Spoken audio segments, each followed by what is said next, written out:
আসসালামু আলাইকুম রহমতুল্লাহি ওয়া বারাকাতুহু।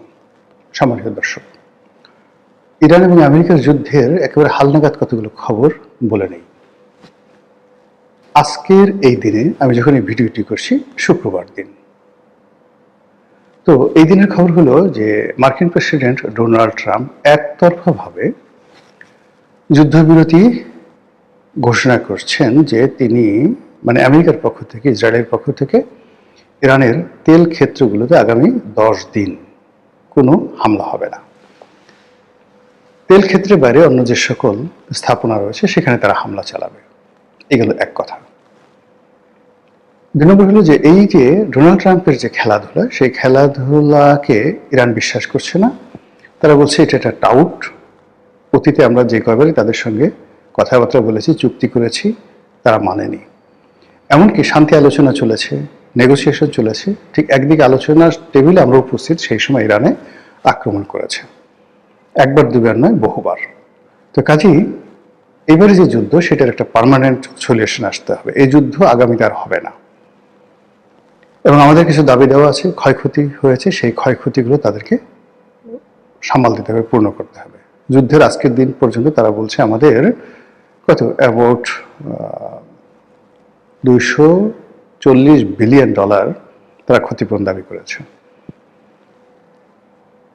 অন্যদিকে উপর্যুপরি ইরান আক্রমণ চালিয়ে যাচ্ছে ইসরায়েলে, এবং ইসরায়েলের এখন এই যে যুদ্ধের দামামা, এটা ইসরায়েলি জনগণের জন্য অনেকটা স্বাভাবিক হয়ে গেছে। একটা খবর দেখলাম যে ইসরায়েলের বিভিন্ন রেস্টুরেন্টে লোকজন খাওয়া দাওয়া করে, তারা বসে থাকে বিল না দেওয়ার জন্য, যে হঠাৎ করে যদি কোনো ইরানি মিসাইল আসে বা ধরেন কোনো ড্রোন আক্রমণ হয়, সেক্ষেত্রে তারা সেখান থেকে দৌড়ে পালাই যেতে পারবে, বিল দিতে হবে না। এটা একটা ফটো কার্ড আসছে, এবং বিশ্বের বড় বড় গণমাধ্যমগুলো এটা প্রকাশ করেছে। তাহলে বোঝার চেষ্টা করুন যে ইসরায়েলের মাটিতে ইরানের যে আক্রমণ, এটা হররোজ কি পরিমাণ হচ্ছে। বড় বড় শহরগুলোতে ডেইলি যদি এভাবে শত শত আক্রমণ না হয়, তাহলে সাধারণত এই যে রেস্টুরেন্টে বসে মাগনা খাওয়ার যে অভিলাষ, এই ধরনের মনোবৃত্তি তৈরি হয় না। তারা বোঝার চেষ্টা করেন যে ইরান কি পরিমাণ আক্রমণ সেখানে চালাচ্ছে। অন্যদিকে মিস্টার ডোনাল্ড ট্রাম্প, সে রীতিমতো পাগল হয়ে গেছে। একবার বলছে যে ইরানের যারা লোকজন, তারা তাকে সর্বোচ্চ ধর্মীয় নেতা হিসেবে নিয়োগ দিতে চাচ্ছিল, আমি না করে দিয়েছি। আবার বলছে যে এতদিনের মধ্যে ইরান আত্মসমর্পণ করবে, এটা তাদের শেষ সুযোগ, আদারওয়াইজ ইরান শেষ করে দেওয়া হবে। আবার একটু পরে বলছে যে ইরান এটা বোগাস, তারা যে তাদের কিচ্ছু নাই, আমরা সব কিছু শেষ করে দিয়েছি। আবার তারপরে বলছে যে তারা এত দক্ষতার সাথে যুদ্ধ করছে, যেটা লাউজি যুদ্ধ করছে। তারপর যে কথাগুলো বলছে যে ইরান আমাদের সাথে যে আলোচনা করবে, তাদের কোনো লোকই নেই, তারা ভয় পাচ্ছে যে যদি প্রকাশ্যে আসে তাহলে আমরা তাদেরকে মেরে ফেলব। তারপর সে বলছে যে আমরা যুদ্ধবিরতি করব না, ইরানকেই এগিয়ে এসে আমাদের কাছে হাতে পায়ে ধরে আমাদেরকে রাজি করাতে হবে। এখন এই কথাগুলো সবই কিন্তু আন্তর্জাতিক গণমাধ্যমে আসছে, এবং সেই গণমাধ্যম যেন তেন গণমাধ্যম নয়। এটা হলো যে আমেরিকা এবং ইউরোপের বড় বড় পত্রিকা, new York Times, Sunday Times, London Times, the guardian, এই সমস্ত পত্রপত্রিকা।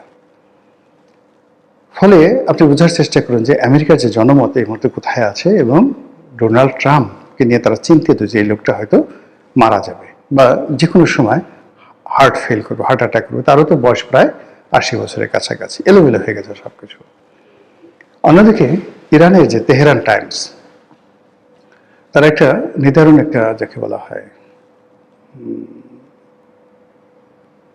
কার্টুন এঁকেছে, এবং সেখানে একটা হেডলাইন দিয়েছে। হেডলাইনটির অর্থ হলো বনের যে শুয়োরগুলো রয়েছে, দাতাল শুয়োর রয়েছে, তো হঠাৎ যদি আপনি দেখেন যে এই শুয়োরগুলো আকাশে উঠতেছে, পিক আকাশে উঠতেছে, ওটা যেদিন দেখবেন সেদিন হয়তো ইরানের সাথে আমাদের একটা মানে আমেরিকার সাথে আমাদের একটা সমঝোতা হলেও হতে পারে। তো বুঝতে পারেন যে ইরান যুদ্ধ চালিয়ে যাওয়ার ব্যাপারে কতটা দৃঢ় প্রতিজ্ঞ।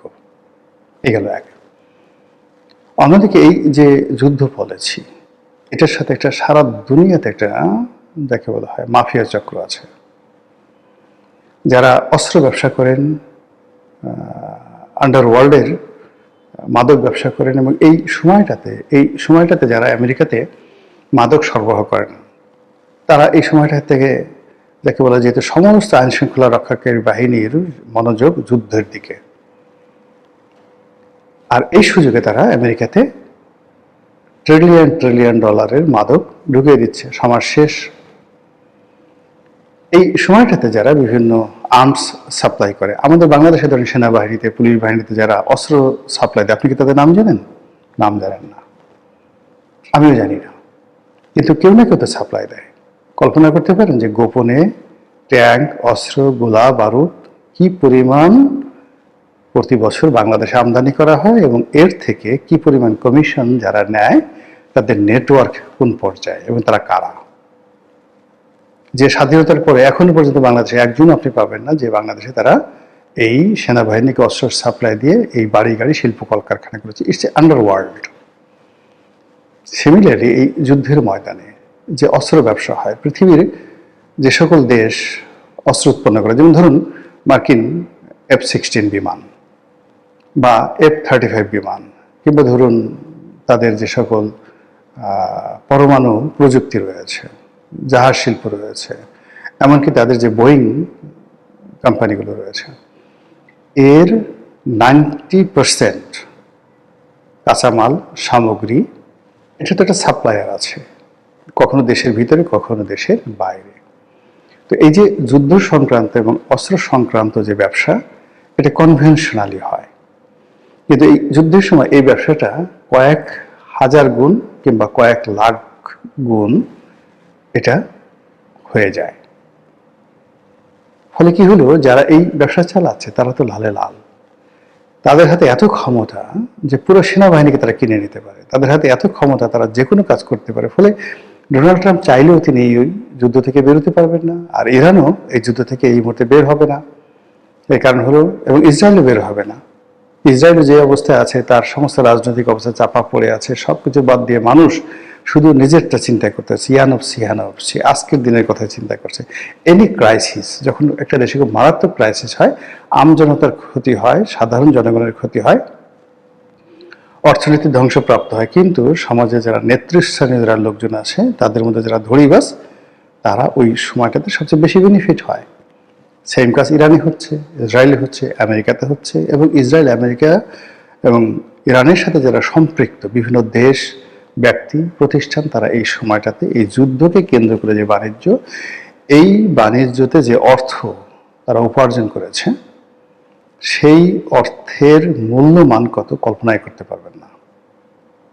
এটা যুদ্ধের পরে বোঝা যাবে।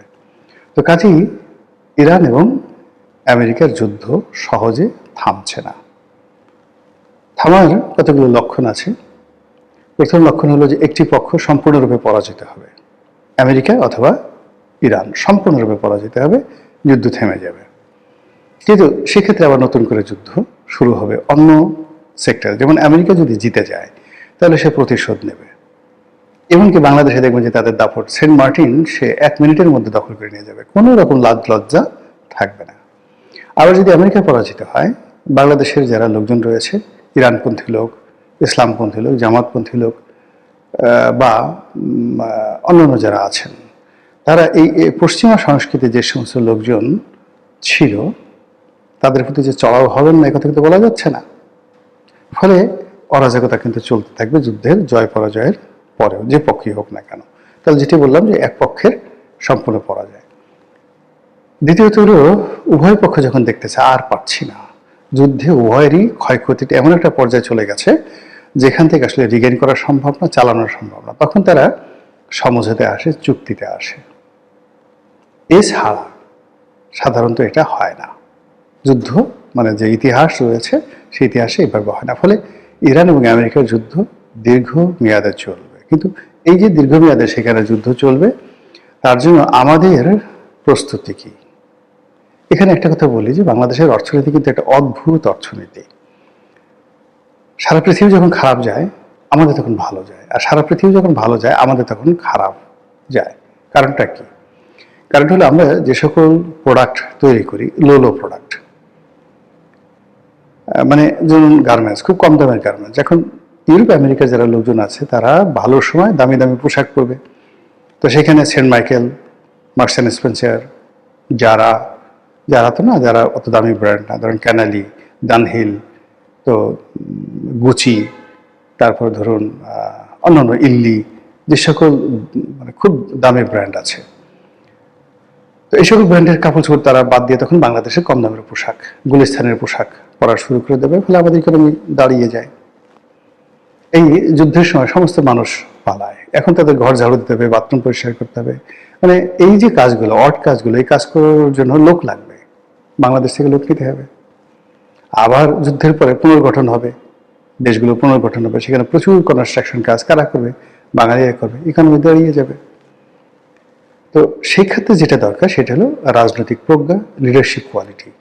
আর এগুলো যদি না থাকে তাহলে কি হচ্ছে, এই যে আমাদের যে চিরাচরিত যে ক্যারেক্টারিস্টিক্স রয়েছে, সেই ক্যারেক্টারিস্টিক্সের যে সুফলগুলো সেগুলো আমরা না পেয়ে বরং আমরা আরও এই যুদ্ধের সাথে নিজেদেরকে জড়িয়ে ফেলে আমরাও সর্বনাশের পথে এগোতে থাকব। আশা করি রাজনৈতিক দলগুলো বা যারা ক্ষমতায় আছেন তারা সতর্ক হবেন, পরিস্থিতি মূল্যায়ন করবেন এবং আমাদের দেশটা যেন টিকে থাকে সেইভাবে ধীর স্থিরভাবে তারা সিদ্ধান্ত গ্রহণ করবেন।